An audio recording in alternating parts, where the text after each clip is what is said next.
दरम्यान नाशिकमधील कांदा उत्पादक शेतकरी आता हवालदिल झालेत। कांद्याच्या भावामध्ये घसरण झाल्यानं शेतकरी चिंतेत सापडलाय। कांद्याला आता प्रति क्विंटल कमीत कमी 500 ते सरासरी 900 रुपयांपर्यंतचा भाव मिळतोय। त्यामुळे आता कष्टाने कमावलेला कांदा कवडीमोल भावाने विकण्याची वेळ या शेतकऱ्यांवर आली आहे। नाशिकच्या बाजार समितीमध्ये कांद्याची भावाची घसरण सुरू आहे आणि असं असल्यानं आता कांदा उत्पादक शेतकरी चिंतेमध्ये सापडलाय। मोदी साहेबांनी सांगितलं होतं का तुम्हाला आज शेती नीती आणि आज दिवस आले शेतकऱ्याला मरवणुकीची वेळ आली ना आणि अतिवृष्टी तर एकदमच फेल झाली आणि त्याच्यात आता हाय जो माल तो माती मोल चाललाय। काय करायला पाहिजे? हा काय भाव मिळायला पाहिजे?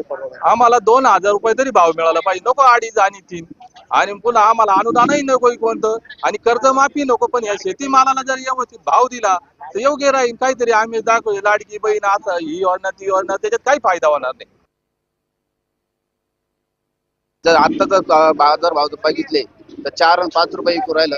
आज आम्ही किलो माग 4 ते 5 रुपये घाट्यात विकू राहिलो आज। आणि आताची परिस्थिती अशी का दिवाळी आली जवळ, आम्ही सण कसे करावा, लांब पोरांची आज काही गोष्टी असतात त्या सुद्धा काही खरेदी करावा का नाही करावा असं झालंय आम्हाला। तर शेतकऱ्यांनी झालेले नुकसान, मका कांद्याचे एवढे नुकसान झालेले पावसामुळे अतिवृष्टीमुळे आणि त्याच्यामध्ये बाजारभाव पडले। शेतकऱ्यांनी करायचं काय? सरकार कोणतेही धोरण करायला तयार नाही। तेव्हा आपण पाहतोय की सध्या नाशिकमध्ये कांदा उत्पादक शेतकरी आता चिंतेत सापडलाय। लवकरात लवकर कांदा उत्पादक शेतकऱ्यांचा प्रश्न सोडवावा अशी मागणी सुद्धा सरकारकडे आता या शेतकऱ्यांनी केलेली आहे।